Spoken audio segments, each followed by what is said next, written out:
This past week, I had a message, a word from the Lord, and it blessed me tremendously. I shared it with my husband, and it's just something I want to share with you guys. It's the account. How many know the story about Jesus walking on water? Amen. Amen. Right? Everybody's heard it. So let's go to Matthew 14. Matthew 14.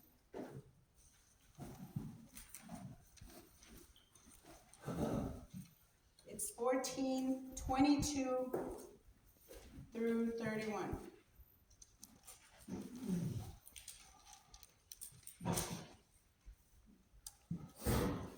And it reads, immediately Jesus made his disciples get into the boat and go before him to the other side, while he sent the multitudes away.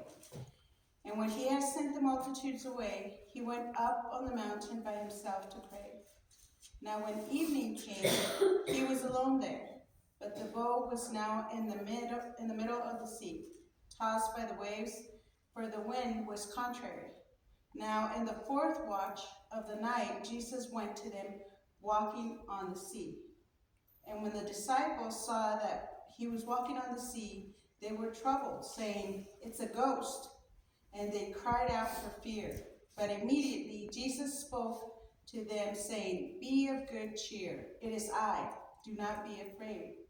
And Peter answered him and said, "Lord, if it is you, command me to come to you on the water." So he said, "Come." And when Peter had come out of the boat, and he walked on water to Jesus. But when he saw that the wind was boisterous, he was afraid, and beginning to sink, he cried out, saying, "Lord, save me." And immediately Jesus stretched out his hand and caught him and said to him, "O you of little faith, why did you doubt?" So now we go to the same account on Mark 6:45. And I'm hoping that you guys will notice something just a little bit different.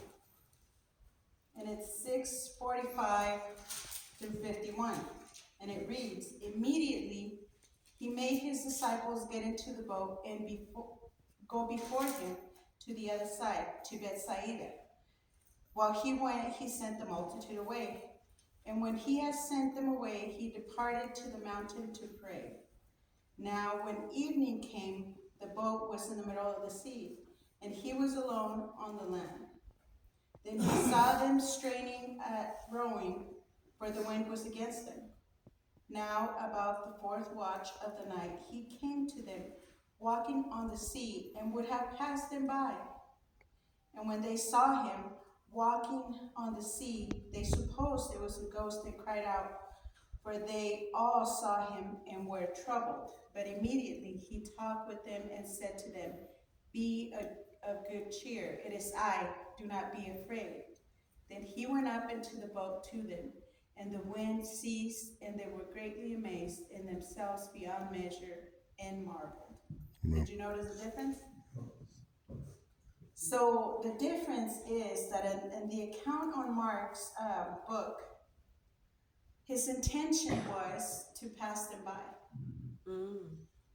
Because at the beginning of the story, Jesus said, "Go on ahead and I'll meet you on the other side." Right? So what I'm trying to say here, guys, is that we got to pay attention to what God is saying to us. We got to get into the Word so we know what he says about us, and we start believing it. We start walking by faith and not by sight.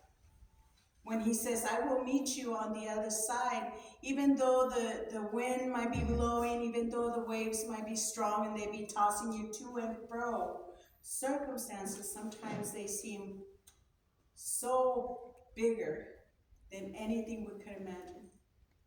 But you have got to tell your circumstances how big your God is, not the other way around.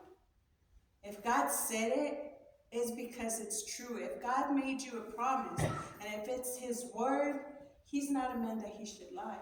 So if he's telling us, "I will meet you on the other side," it doesn't matter how bad the circumstances look. It doesn't matter what we go through and how difficult it seems that we can't get out of it. You know, sometimes we just think that everything is gonna be swept from underneath us. But the truth is that God already saw us on the other side. He already saw us overcome everything. So what he's saying to us is be of good cheer. The Bible tells us, blessed are those who endure. We have to endure in the midst of whatever, because he will meet us on the other side. If he said it, it's a promise. If he said it, it's true. If he said it, he'll be there. We don't need to be afraid. We got to get in the word so we know what he says about us, so that we walk by faith, so that we are strong when we take every single step ahead of us. We have to be strong because he will be there on the other side. All right, that's all. Amen. Thank you. Amen. Amen.